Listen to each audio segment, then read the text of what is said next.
Hello everyone, नमस्कार मेरे प्यारे दोस्तों।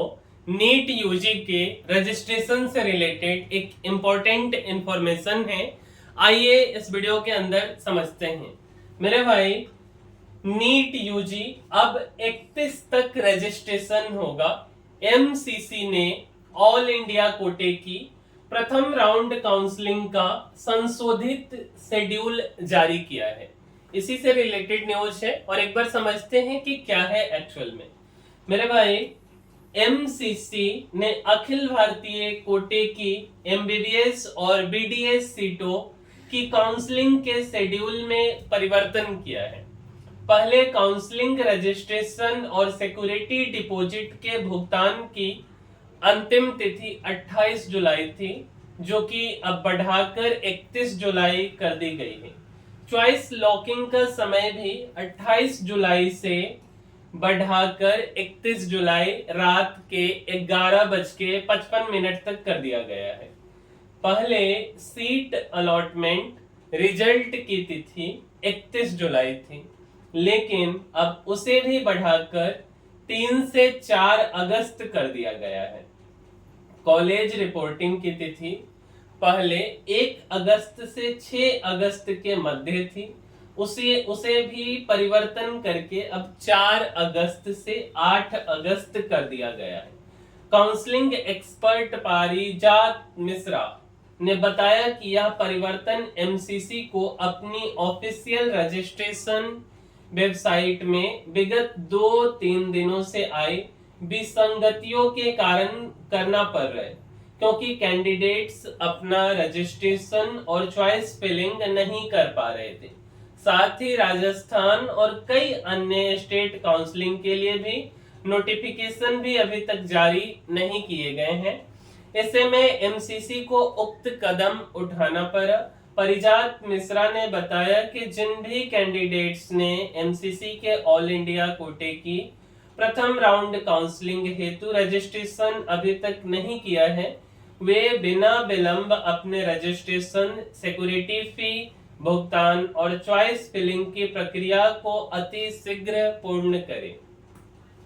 बीएससी नर्सिंग की सीट मैट्रिक्स भी जारी हो गई है। अच्छा, एमसीसी ने अपने आधिकारिक पोर्टल पर अखिल भारतीय कोटे की बीएससी नर्सिंग कोर्सेज की सीट मैट्रिक्स भी जारी कर दी। एक्सपर्ट पारिजात मिश्रा ने बताया कि ऑनलाइन प्रथम राउंड काउंसलिंग में सीट मैट्रिक्स अलग अलग स्थानों में सीट की उपलब्धता के अनुसार जारी की गई। इसमें बीएससी नर्सिंग कोर्सेज के सरकारी क्षेत्र के नर्सिंग कॉलेज की 507 सीटों की घोषणा की गई है।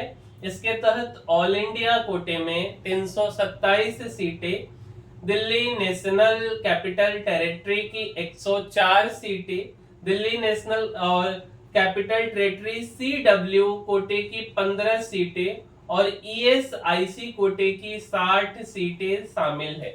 गौरतलब है कि उपरोक्त केंद्रीय नर्सिंग संस्थानों में फीमेल कैंडिडेट्स ही मुख्य पात्रता रखती हैं। एम्स की भी संशोधित सीट मैट्रिक्स जारी। इसके साथ ही एमसीसी ने एम्स की भी संशोधित सीट मैट्रिक्स जारी कर दी है। साथ ही एम्स की सीट मैट्रिक्स भी रिवाइज्ड की गई है। 22 जुलाई को जो सीट मैट्रिक्स आई थी उसमें एआईआईएमएस एम्स संस्थानों की 1900 एमबीबीएस सीटें घोषित थी और AIIMS Bhubaneswar, AIIMS Gorakhpur, AIIMS Guwahati उस सूची से बाहर थे।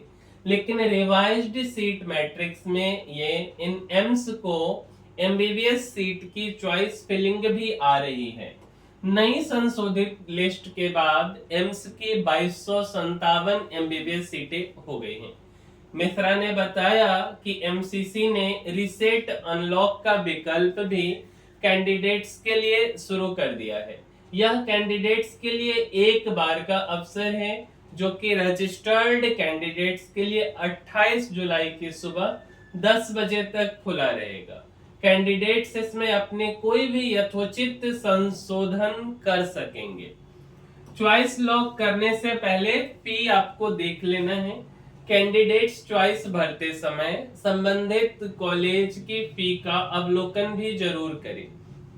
सभी चॉइस ध्यानपूर्वक भरने के बाद ही चॉइस को लॉक करें, क्योंकि एक बार चॉइस सबमिट होने के बाद इसमें कोई भी परिवर्तन नहीं किया जा सकेगा। कैंडिडेट द्वारा 28 जुलाई शाम 4 बजे से रात 11:55 तक चॉइस भरकर लॉक किया जा सकता है।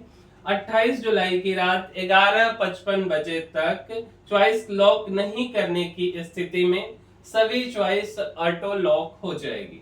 प्रथम राउंड के सीट अलॉटमेंट की सूचना 31 जुलाई को जारी होगी और कैंडिडेट्स अलॉटेड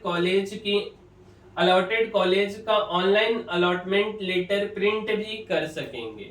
अलॉटमेंट जारी होने के बाद कैंडिडेट को 1 अगस्त से 6 अगस्त के मध्य अपने allotted medical, dental, nursing college में ओरिजिनल प्रमाण पत्रों के साथ उपस्थिति देनी होगी। तो मेरे भाई यही अपडेट था नीट के काउंसलिंग से रिलेटेड। कब आपको कॉलेज में जाना है, थोड़ा सा डेट को बढ़ा दिया गया है 2-3 दिनों। और इस वीडियो में इतना ही। और अगर आपको हमारा वीडियो पसंद आता है मेरे भाई, इस चैनल को आपको लाइक करना है, शेयर करना है और सब्सक्राइब करना है। और इसी के साथ हम अपने वीडियो को समाप्त करते हैं। मिलते हैं अगले वीडियो में, तब तक के लिए धन्यवाद।